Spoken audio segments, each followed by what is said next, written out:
BCom part second EAFM paper second है elements of financial management. इसकी unit 3 पढ़ेंगे हम। टॉपिक है an introduction study of financial planning and forecasting, वित्तीय नियोजन और पूर्वानुमान। पूंजी आधुनिक उद्योग का जीवन रक्त मानी जाती है, जिसके बिना कोई भी संस्था अपने विकास और सफलता की संभावित अवस्था तक नहीं पहुंच सकती। पूंजी ऐसी शक्तिशाली साधन है जो उद्योग को गति प्रदान करती है और उत्पादों का विकास करती है तथा मनुष्यों और मशीनों को कार्यरत रखती है। कोई भी व्यवसाय प्रारंभ करने से लेकर उसके प्रवर्तन, संचालन, विस्तार और उसके समापन तक सभी परिस्थितियों में पूंजी की आवश्यकता होती है। इसलिए यह वित्तीय प्रबंधक का कर्तव्य और उत्तरदायित्व होता है कि वह कोषों के अंतर्वाह और बहिर्वाहों की योजना बनाकर ये सुनिश्चित करे कि प्रत्येक समय जब भी आवश्यकता हो कोष उपलब्ध रहें, जिससे कि संस्था के दीर्घकालीन और अल्पकालीन उद्देश्यों को प्राप्त आसानी से किया जा सके और संबंधित सभी पक्षकारों, चाहे स्वामी हो, अंशधारी हो, लेनदार हो, कर्मचारी हो या जनता, इनके हितों को सुरक्षित रखा जा सके। संस्था की जो भावी सफलता होती है या असफलता मिलती है, ये सब वित्तीय नियोजन की सुदृढ़ता पर निर्भर करती है। इसी तरह वित्तीय परिणामों का पूर्वानुमान भी व्यावसायिक नियोजन का ही एक भाग होता है, जिससे प्रबंधन आर्थिक, प्रतिस्पर्धात्मक, तकनीकी और सामाजिक वातावरण को ध्यान में रखते हुए एक अवधि विशेष की क्रियाओं के नियोजन को वित्त में प्रकट करता है, जिसे वित्तीय पूर्वानुमान की संज्ञा हम दे सकते हैं। वित्तीय नियोजन का हमने देखा कि पूंजी हमें क्यों आवश्यक है। पूंजी का नियोजन करने के लिए यानी वित्तीय नियोजन संस्था के मूल उद्देश्य की प्राप्ति के लिए वित्तीय क्रियाओं का अग्रिम निर्धारण होता है। संस्था का मूल उद्देश्य क्या होता है? न्यूनतम प्रयासों से अधिकतम लाभ प्राप्त करना या अंशधारियों की क्षमता को कुशलतम रीति से अधिकतम करना। तो हम ये कह सकते हैं कि वित्तीय नियोजन वित्त कार्य से संबंधित है, जिससे वित्तीय संसाधनों या पूंजी के अनुकूलतम उपयोग को सुनिश्चित करने के लिए फर्म के वित्तीय लक्ष्यों का निर्धारण, वित्तीय नीतियों का निर्माण और वित्तीय प्रविधियों का विकास शामिल है। नेक्स्ट है वित्तीय नियोजन की प्रकृति। वित्तीय नियोजन की प्रकृति को 3 आधार पर समझ सकते हैं। पहला है वित्तीय लक्ष्यों का निर्धारण, दूसरा वित्तीय नीतियों का निर्धारण और तीसरा है वित्तीय प्राविधियों का विकास। वित्तीय लक्ष्यों का निर्धारण संस्था के दीर्घकालीन और अल्पकालीन वित्तीय उद्देश्यों का निर्धारण, यानी उद्देश्य दीर्घकालीन भी हो सकते हैं और अल्पकालीन भी हो सकते हैं। दीर्घकालीन उद्देश्यों में उचित पूंजीकरण और पूंजी संरचना का निर्धारण आता है और अल्पकालीन उद्देश्य में कार्यशील पूंजी की व्यवस्था को लिया जाता है। दूसरा है वित्तीय नीतियों का निर्धारण, पूंजी की आवश्यक मात्रा निश्चित करने, ऋण और स्वामित्व पूंजी का परस्पर अनुपात निश्चित करने, पूंजी के विभिन्न स्रोतों का चुनाव करने, आय का वितरण करने, स्थायी और चालू संपत्तियों के कुशल प्रबंध करने संबंधी नीतियां इसमें शामिल होती हैं। तीसरा है वित्तीय प्राविधियों का विकास। विभिन्न वित्तीय कार्यों को छोटे छोटे उपविभागों में बांटा जाता है। कार्यों को अधिकारियों में बांटकर उनके वित्तीय निष्पादन और नियंत्रण की व्यवस्था की जाती है और निष्पादन के लिए बजट नियंत्रण, लागत नियंत्रण, वित्तीय लेखों का निर्वचन और विश्लेषण जैसी तकनीकों का प्रयोग किया जाता है। नेक्स्ट है वित्तीय नियोजन के उद्देश्य। इसका मुख्य उद्देश्य अंशधारियों की संपदा को अधिकतम करना होता है और इस उद्देश्य की प्राप्ति तभी होगी जब उपक्रम के संसाधनों का लाभप्रद उपयोग किया जाएगा। पर्याप्त कोषों का आयोजन इसका उद्देश्य होता है। न्यूनतम लागत और अनुकूल शर्तों पर कोषों की प्राप्ति इसका उद्देश्य है। लागतों का जोखिम से संतुलन बनाए रखना इसका उद्देश्य है। लोचशीलता तत्वों की उपस्थिति और वित्तीय नियोजन की सरलता सुनिश्चित करना इसका उद्देश्य होता है। देन नेक्स्ट है वित्तीय नियोजन के प्रकार। वित्तीय नियोजन के प्रकारों को 3 भागों में बांटा गया है आपके: दीर्घकालीन वित्तीय नियोजन, मध्यकालीन वित्तीय नियोजन और अल्पकालीन वित्तीय नियोजन। तो पहला है दीर्घकालीन वित्तीय नियोजन। इसकी अवधि होती है 5 वर्ष से अधिक। ये नियोजन दीर्घकालीन समस्याओं के निराकरण के लिए कार्य करते हैं और इसमें दीर्घकालीन वित्तीय लक्ष्य पूंजीकरण के मात्रा, पूंजी का ढांचा, भविष्य में विस्तार हेतु अतिरिक्त पूंजी व्यवस्था की योजना और स्थायी संपत्तियों के प्रतिस्थापन के लिए वित्त व्यवस्था को शामिल किया जाता है। मध्यकालीन वित्तीय नियोजन, इसकी अवधि 1 वर्ष से अधिक और 5 वर्ष से कम होती है। ऐसे साधनों की खोज करना जिससे पूंजी लागत कम आए और पूंजी संरचना में लोच बनी रहे। इसमें संपत्तियों के प्रतिस्थापन, रखरखाव, अल्प अवधि के उत्पादन कार्यक्रम चलाना, शोध और विकास कार्यों को चलाना और शेष कार्यशील पूंजी की आवश्यकताओं को पूरा करने संबंधी बातों पर ध्यान दिया जाता है। तीसरा है अल्पकालीन वित्तीय नियोजन। अल्पकालीन वित्तीय नियोजन में 1 वर्ष की अवधि के लिए ये कार्य करता है। ये योजनाएं अल्पकाल में वित्तीय आवश्यकताओं की पूर्ति करने में सहायता देती हैं और रोकड़ प्रवाह को संतुलित बनाए रखती हैं जिससे संस्था को किसी कठिनाई का सामना न करना पड़े। विभिन्न प्रकार के बजट और प्रक्षेपित लाभ हानि खाता और चिट्ठा अल्पकालीन योजना के ही महत्वपूर्ण उपकरण हैं। नेक्स्ट है वित्तीय नियोजन प्रक्रिया। वित्तीय नियोजन प्रक्रिया में पहला है ऐतिहासिक विश्लेषण।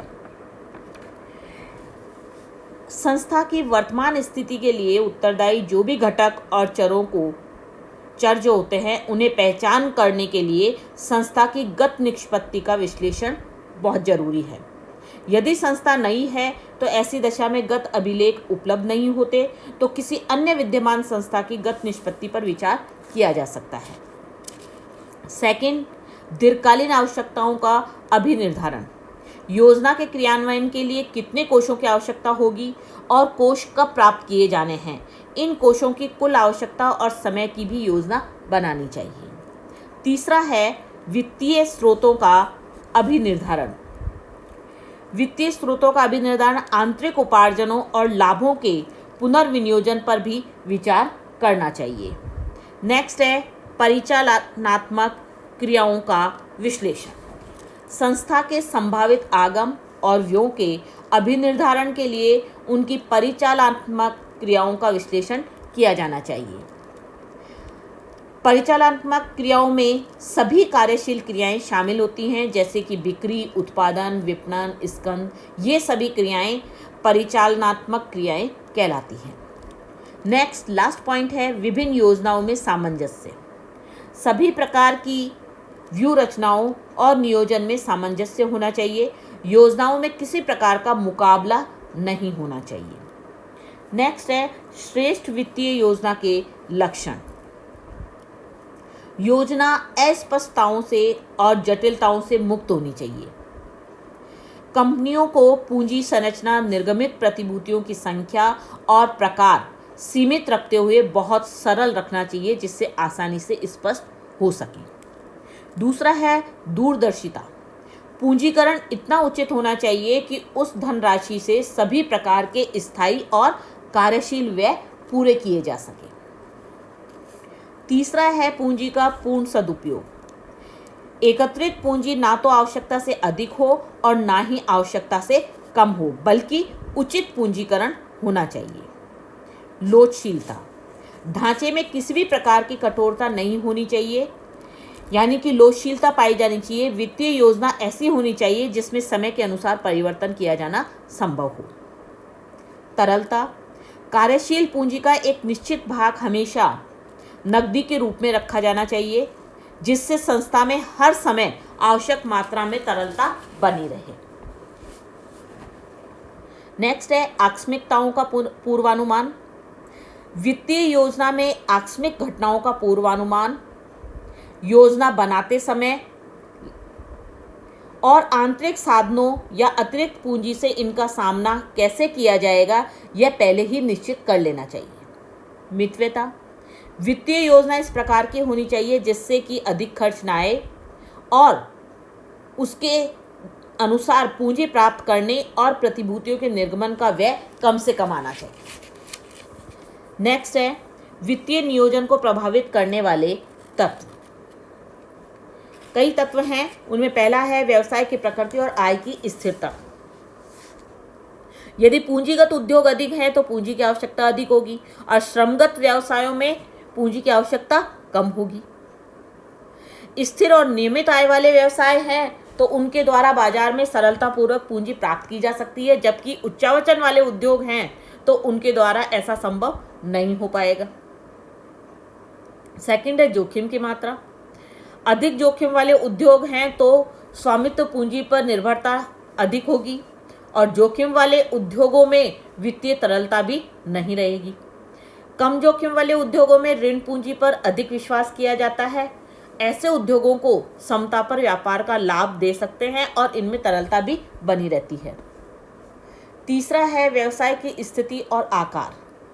बड़े आकार के व्यावसायिक संस्था है तो उनके लिए अधिक धन की आवश्यकता होगी और छोटे आकार की व्यावसायिक संस्था है तो कम धन की आवश्यकता होगी और नए व्यवसाय के लिए धन एकत्रित करने में कठिनाई होगी। विभिन्न वित्तीय साधनों का मूल्यांकन। वित्तीय साधनों का प्रचलित मूल्य, अंकित मूल्य और निर्गमन लागत का अध्ययन करना बहुत ही जरूरी है। यह भी देखना जरूरी है कि ऐसी प्रतिभूतियों के निर्माण का समय अनुकूल है या नहीं। विभिन्न विकल्पों का मूल्यांकन करते हुए उनमें से श्रेष्ठ विकल्प का चुनाव करना चाहिए। प्रबंधकों का दृष्टिकोण।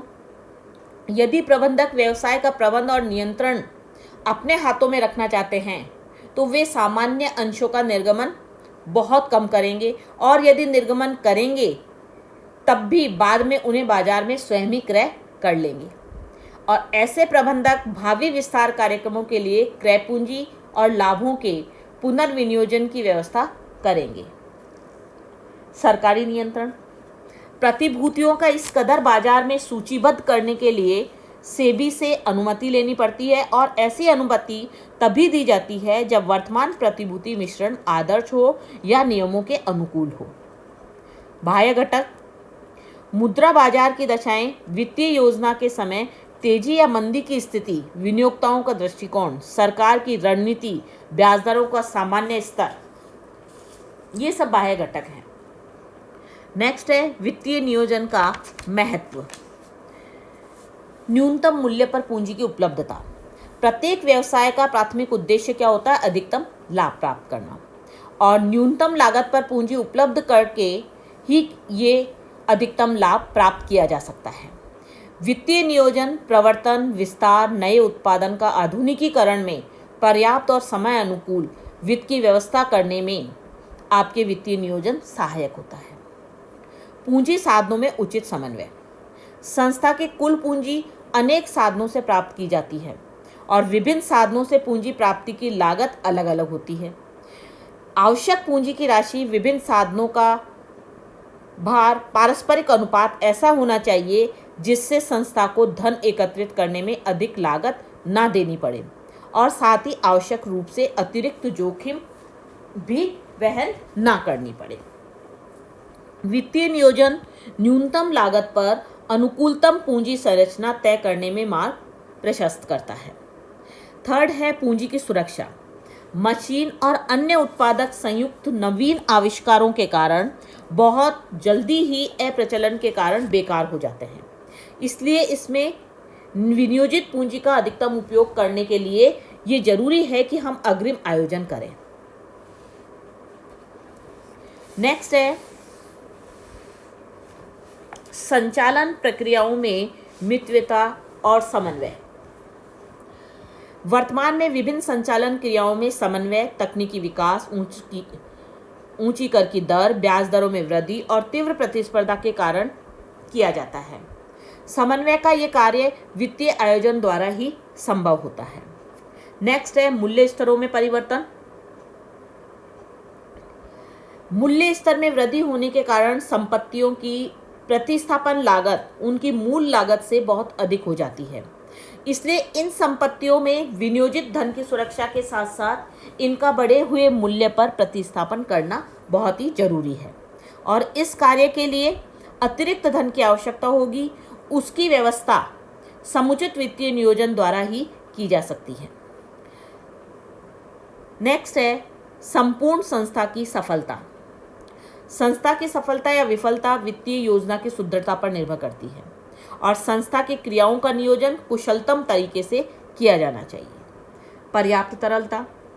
पर्याप्त तरल कोषों की उपलब्धता संस्था को अति व्यापार की स्थिति से रोकती है। साथ ही पर्याप्त तरल कोषों की उपलब्धता प्रतिस्थापन क्षमता को भी सुदृढ़ बनाती है। नेक्स्ट है वित्तीय नियोजन की सीमाएं। समन्वय का अभाव। वित्तीय योजना के सफल क्रियान्वयन के लिए सभी अधिकारियों और विभागों में परस्पर सहयोग और समन्वय बहुत जरूरी है। अच्छे समन्वय के लिए संरचना का परिहार, उद्देश्यों, नीतियों और प्रक्रियाओं का सरलीकरण और स्पष्टतः अभिकल्पित संवहन प्रक्रिया को अपनाना चाहिए। पूर्वानुमान की सीमाएं।